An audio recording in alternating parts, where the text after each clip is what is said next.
Movie की शुरुआत में हमें एक टाउन दिखाया जाता है जहां पर कुछ आदिवासी रहने के लिए आते हैं और वो लोग वहीं पर रहने लगते हैं। और तब उस टाउन का मालिक उनको वहां से जाने के लिए बोलता है, लेकिन वो लोग वहां से जाने से इनकार कर देते हैं। और तब वो टाउन का मालिक अपने साथियों के साथ आकर उन गाँव वालों को बहुत ही बुरी तरह से मारता है। और तभी उन आदिवासियों में से 2 लोग भागने की कोशिश करते हैं, लेकिन वो लोग भी पकड़े जाते हैं। और उन लोगों के पास एक चांदी का दांत मिलता है और उस दांत को देखकर सिपाही बोलता है, तुम्हें क्या लगता है तुम जादू टोना करके हमारी जमीन को हड़प लोगे और हम लोग हाथ पर हाथ धरे बैठे रहेंगे। और तब वो आदिवासी औरत बोलती है, जो तुमने हमारे साथियों के साथ किया है इसकी तुमको सजा मिलेगी। तुमने हमारे साथियों को बेवजह ही मार दिया। और तभी उस औरत को उसके बाकी साथियों के साथ जमीन में जिंदा गाड़ दिया जाता है। जब उस औरत को गाड़ा जा रहा होता है तब वो औरत कुछ मंत्रों को पढ़ते पढ़ते मर जाती है। और तब हमें उस जमीन के मालिक की फैमिली दिखाई जाती है। वो लोग अपने घर पर बड़ी खुशी से रह रहे होते हैं। और फिर एक दिन हम देखते हैं जमीन के मालिक, जिसका नाम डेविड होता है, उसकी बड़ी बेटी मिया को एक सपना आता है। वो उसी जगह जाती है जहाँ पर उस आदिवासी औरत को दफनाया गया होता है और वो उसकी कब्र को खोदने लगती है। और तभी वहाँ पर गड़ा हुआ एक पुतला अपनी गर्दन को घुमाता है। वो बहुत ही डरावना होता है और वैसे ही मिया जाग जाती है। और फिर अगले दिन उसी गांव में एक आदमी आता है जो कि उन्हीं आदिवासियों को ढूंढ रहा होता है और वो उस गांव के ऑफिसर से मिलता है। और दूसरी तरफ डेविड का छोटा बेटा उसी जगह पर खेल रहा होता है जहां पर उन आदिवासियों को दफनाया गया होता है। तभी उसके मन में ख्याल आता है और वो उन आदिवासियों की कब्र को खोदने लगता है और उसको एक चांदी से बना हुआ दांत मिलता है।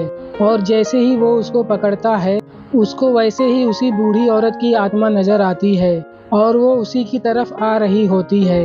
ये सब देखकर वो बहुत ही ज्यादा डर जाता है और वो जोर से चिल्लाता है। उसकी चीख को सुनकर उसकी फैमिली वाले बाहर आते हैं और उसको अपने साथ घर के अंदर लेकर जाते हैं। और फिर अगले दिन सुबह सारे बच्चे खेल रहे होते हैं और तभी एक लड़का बोलता है, तुम लोगों में से कितने लोगों को मेरे जैसे सपने आते हैं? मैं हमेशा खेत में जाकर किसी की कब्र को खोदता हूँ और मैं बहुत ज्यादा डरा हुआ होता हूँ। ये सुनकर सारे बच्चे अपने हाथ उठाते हैं और बोलते हैं, हम लोगों को भी ऐसे ही सपने आते हैं। और फिर सारे बच्चे उसी कब्र पर जाते हैं और उस कब्र को खोदने लगते हैं। और इसी वजह से एक बच्चा अजीब सा रिएक्ट करने लगता है। और तभी एडवर्ड उस लड़के के पास जाता है और तभी वो लड़का एडवर्ड को काट लेता है। ये सब देखकर सारे बच्चे डर जाते हैं और वो अपने घर पर वापस आते हैं। तब मिया सबको बताती है कि एडवर्ड को खेलने के वक्त चोट लग गई। और तब डॉक्टर आता है एडवर्ड को चेक करने के लिए। और तब डॉक्टर बताता है कि मुझे लगता है एडवर्ड के गले पर किसी के काटने का निशान है। ये सब देखकर एडवर्ड की बहन बहुत ज़्यादा डर जाती है। एडवर्ड की बहन पहले से ही बहुत डरी हुई होती है और इसीलिए वो किसी को नहीं बताती कि एडवर्ड के साथी ने ही उसको काटा है। और फिर रात में मिया को फिर से वही सपना आता है जहाँ पर उन गांव वालों को दफनाया गया था और वो उसी कब्र को खोदने लगती है। उसको एक चांदी का दांत मिलता है और वो क्रेचर उसको पकड़ लेता है और वैसे ही मिया जाग जाती है। और तभी मिया को उसके भाई के चिल्लाने की आवाज़ आती है और जब मिया अपने भाई के पास जाती है तो देखती है उसका भाई बहुत ज़्यादा तकलीफ में होता है और उसकी पूरी बॉडी से कुछ अजीब सी चीज़ें बाहर आ रही होती हैं। ये सब देखकर मिया बहुत ज़्यादा डर जाती है और वो ज़ोर से चिल्लाती है। इसी वजह से उसके पूरी फैमिली वाले जाग जाते हैं। और जब सारे लोग उसके कमरे में आते हैं तब एडवर्ड वहाँ पर नहीं होता। और तब एडवर्ड के पापा उसको पूरे जंगल में अपने साथियों के साथ बहुत ज़्यादा ढूंढने की कोशिश करते हैं, लेकिन एडवर्ड उन लोगों को कहीं भी नहीं मिल रहा होता।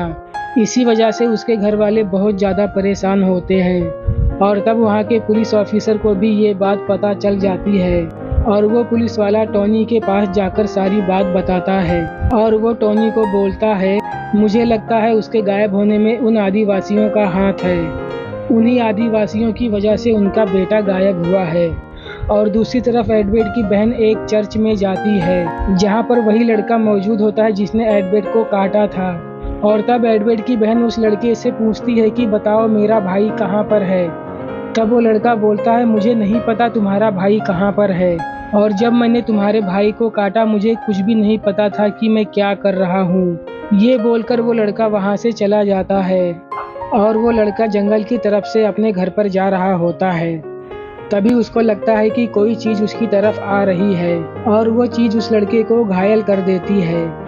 तब वो अपनी जान बचाकर एक छोटे से घर में जाकर छुप जाता है, लेकिन उसको वो क्रेचर देख लेता है और वो वहाँ पर आकर उस लड़के को मार देता है। और दूसरी तरफ वो आदमी जो उन आदिवासियों को ढूंढ रहा होता है वो आता है डेविड के घर पर और वो लोग इस गांव में हो रहे अजीब सी चीज़ों के बारे में पूछते हैं। तब डेविड उन लोगों को उस बच्चे की लाश के पास लेकर जाता है जिसको उस क्रेचर ने मार दिया था। उसको देखकर टोनी बोलता है कि शायद इस बच्चे को किसी जंगली जानवर ने मारा है। टोनी अगले ही दिन से उसकी मौत की इंक्वायरी करने लगता है और वो डेविड से भी पूछता है उसके बेटे के बारे में। और जब टोनी सोता है उसको भी उन्हीं आदिवासियों के सपने आने लगते हैं। वो देखता है डेविड और उसकी बेटी और उसकी वाइफ एक खेत में होते हैं और एक मरा हुआ आदमी उन लोगों के पास खड़ा होता है और वो उन लोगों को पकड़ लेता है। ये सब देखकर डेविड डर जाता है और वो नींद से जाग जाता है। तभी टोनी डेविड को बोलकर एक मीटिंग रखता है और तभी टोनी सबको बताता है कि मैंने कुछ अजीब सा देखा है जो कि बहुत ही ज़्यादा खतरनाक है और मुझे लगता है उसी ने तुम्हारे बेटे और उसके दोस्तों को मारा है। वो बहुत ही ज़्यादा खतरनाक है, इसलिए आप सब लोग अपने घर के अंदर ही रहिए। और फिर अगले दिन हम देखते हैं कुछ लोग खेतों में काम कर रहे होते हैं और तभी वो क्रेचर उन लोगों के ऊपर हमला कर देता है और वो उनमें से कुछ लोगों को मार देता है और उनमें से एक लड़की बहुत ही मुश्किल से अपनी जान बचाकर वापस आती है और तब वो सब कुछ बताती है। तब डेविड अपने आदमियों को लेकर जंगल में जाता है उस क्रेचर को ढूंढने के लिए, लेकिन उसको वहाँ पर कोई भी क्रेचर नहीं मिलता। और तब डेविड वापस से उसी लड़की के घर पर जाता है जिसको उस क्रेचर ने काटा था, लेकिन वो लड़की अपने घर पर नहीं होती और उसकी खिड़की के पास खून के निशान होते हैं। इसका मतलब ये है कि वो लड़की वहाँ से भाग चुकी होती है। ये सब देखकर टोनी डेविड को बोलता है अब हमारे गांव में सभी को जान का खतरा है, इसीलिए अब कोई भी अपने घर से बाहर नहीं जाएगा।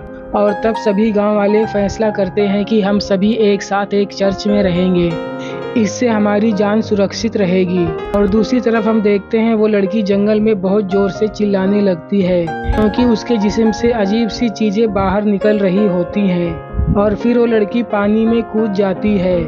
और दूसरी तरफ टोनी डेविड की वाइफ से बात कर रहा होता है और टोनी बताता है कि मेरे शहर में भी ऐसा ही हुआ था जिसकी वजह से मेरे सारे साथी मारे गए और उसी श्राप को ख़त्म करने के लिए मैं उन आदिवासियों को ढूंढता हुआ यहाँ पर आया था, लेकिन वो आदिवासी मुझे आज तक नहीं मिले।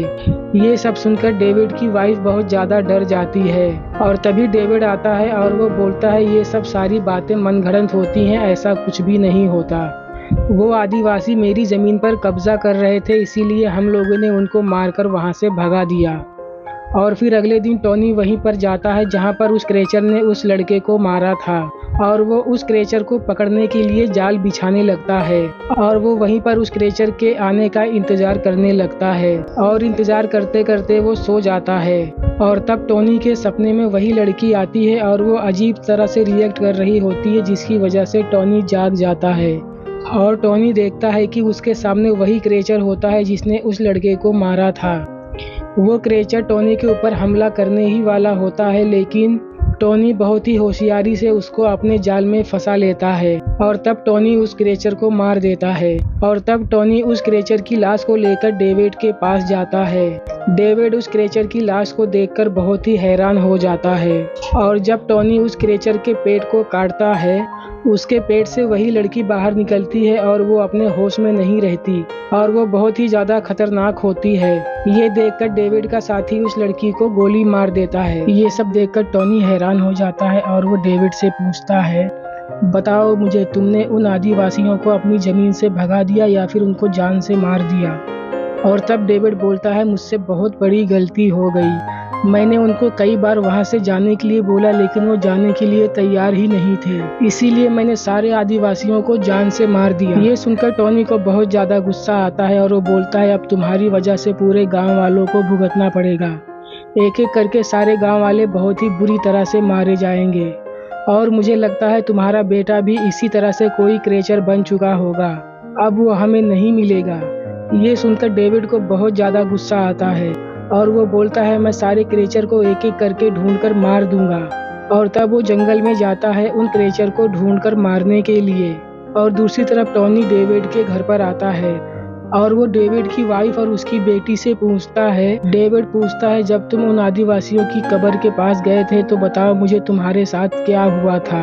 और तब डेविड की बेटी बताती है कि हमें वहाँ पर एक सिल्वर का दांत मिला था और उस दांत को एक लड़के ने अपने मुंह पर लगाकर मेरे भाई को काट लिया और इसी वजह से मेरा भाई आज ऐसी हालत में है। और वो बताती है हमने उस चांदी के दांत को चर्च में छुपा कर रखा हुआ है। और तब टॉनी चर्च में जाकर उस दांत को हासिल करता है और वो सभी लोगों को बताता है कि जो इस दांत को अपने मुंह में लगाकर किसी को भी काटेगा वो क्रिएचर बन जाएगा। और फिर हम देखते हैं डेविड की नौकरानी घर से बाहर जाती है कुछ कपड़ों को निकालकर घर में लाने के लिए। और तभी एक क्रिएचर उस सर्वेंट के ऊपर अटैक कर देता है और तब वो बहुत ही मुश्किल से अपनी जान बचाकर घर के अंदर आती है और वो घर में किसी को भी नहीं बताती कि मुझे उस क्रिएचर ने काट लिया है। और फिर हम देखते हैं टॉनी मसाल जलाकर घर के बाहर पहरेदारी कर रहा होता है और तभी टॉनी की नज़र वहाँ पर पड़े हुए कपड़ों के ऊपर पड़ती है जिस पर बहुत सारा खून लगा हुआ होता है। और ये सब देखकर टॉनी डेविड के पास आता है पूछने के लिए कि तुम्हारी मेड अब कहाँ पर है। लेकिन डेविड टॉनी को कुछ भी नहीं बताता और वहाँ से जाने के लिए बोल देता है। और तभी डेविड को अपने दूसरे कमरे से आवाज आती है और जब उस कमरे में जाकर देखता है तो उसकी नौकरानी पूरी तरह से क्रिएचर बन चुकी होती है और वो डेविड के ऊपर अटैक कर देती है। और इसी बीच में उसके कमरे में आग लग जाती है और डेविड के पास गन होती है इसीलिए वो उस क्रिएचर को शूट कर देता है और वो वहाँ से बाहर आ जाता है। और तभी वहाँ पर टॉनी आता है। तब डेविड की वाइफ बोलती है डेविड ऊपर कमरे में है तो आप प्लीज उसको ढूंढकर नीचे लेकर आइए। तब टॉनी बोलता है आप अपनी बेटी को लेकर घर से बाहर जाइए मैं डेविड को लेकर आता हूँ। और तभी टॉनी देखता है डेविड ने अपने ऊपर बहुत सारा पेट्रोल डाला है और उसके हाथ में मसाल होती है। और तब डेविड टॉनी को बताता है कि उस क्रिएचर ने उसको काट लिया है इसीलिए वो क्रिएचर बनने से पहले अपने आप को खत्म करने जा रहा है। और तब डेविड अपने आप को जिंदा जला देता है। और दूसरी तरफ डेविड की वाइफ अपनी बेटी को लेकर घर से बाहर जा रही होती है और तभी उन दोनों को टॉनी मिल जाता है। तब वो लोग उसके साथ घर से बाहर निकल जाते हैं और वो सभी लोग चर्च की तरफ जा रहे होते हैं। और तभी एक क्रिएचर टॉनी का पीछा करने लगता है और तब टॉनी उस क्रिएचर को अपनी गन से मारने की कोशिश करता है लेकिन वो क्रिएचर वहाँ से भाग जाता है। और तब टॉनी और डेविड की वाइफ और उसकी बेटी उस चर्च के अंदर आ जाते हैं और तब टॉनी सब लोगों को बताता है कि डेविड अब जिंदा नहीं है क्योंकि उस क्रिएचर ने डेविड को काट लिया था इसीलिए उसने अपनी जान दे दी। और तभी उनमें से एक साथी बोलता है कि डेविड मारा गया लेकिन तुम अभी तक जिंदा कैसे हो, मुझे तो लगता है तुम भी इन्फेक्टेड हो चुके हो। और तब टॉनी उन लोगों को समझाता है और बोलता है मैं बिल्कुल ठीक हूँ, मुझे कोई भी इन्फेक्शन नहीं हुआ है। और टॉनी सब लोगों को बताता है कि बस सुबह होने का इंतजार करो, सुबह होते ही मिलिट्री वाले आ जाएंगे हमारी मदद करने के लिए। और फिर जब चर्च में सारे लोग सो जाते हैं तब डेविड की वाइफ गॉड से रिक्वेस्ट करने लगती है कि प्लीज वो पूरे गांव वालों को बचा ले। वो बहुत ही ज्यादा रो रही होती है और तभी उसको चर्च के बाहर से कुछ आवाजें आने लगती है और तब वो दरवाजे के पास जाती है चेक करने के लिए। वहाँ पर कोई क्रिएचर होता है जो अंदर आने की कोशिश कर रहा होता है और उसको ऐसा लगता है कि वो कोई क्रिएचर नहीं बल्कि उसका बेटा ही है और वो इमोशनल होकर दरवाजे को खोल देती है। दरवाजा खुलते ही वो क्रिएचर अंदर आकर सभी लोगों को एक एक करके बहुत ही बुरी तरह से मारने लगता है। और तब टॉनी अपनी गन से उस क्रिएचर को मारने के लिए जैसे ही बाहर आता है डेविड की वाइफ उसके सामने खड़ी हो जाती है और वो बोलती है ये मेरा बेटा है तो प्लीज इसे मत मारो। और तब टॉनी समझाता है कि ये तुम्हारा बेटा नहीं बल्कि एक क्रिएचर है जो कि मासूमों की बेवजह जान ले रहा है। और तभी वो क्रिएचर टॉनी की वाइफ के ऊपर भी अटैक कर देता है और तभी मजबूरी में टॉनी को उसे शूट करना ही पड़ता है। और जैसे ही टॉनी उस क्रिएचर को गोली मारता है उस क्रिएचर के अंदर से एडवर्ड बाहर आता है। उसको देखकर एडवर्ड की मॉम उसको गले लगा लेती है लेकिन एडवर्ड ने पहले उसको काट लिया था इसके लिए उसकी मॉम मर जाती है लेकिन एडवर्ड को कुछ भी नहीं होता और वो बच जाता है और फिर सब कुछ ठीक हो जाता है और यहीं पर ये मूवी खत्म हो जाती है। अगर आप लोगों को एक्सप्लेनिंग अच्छी लगी है तो प्लीज इस चैनल को लाइक और सब्सक्राइब करें। तो मिलते हैं नेक्स्ट मूवी के साथ, तब तक के लिए गुड बाय।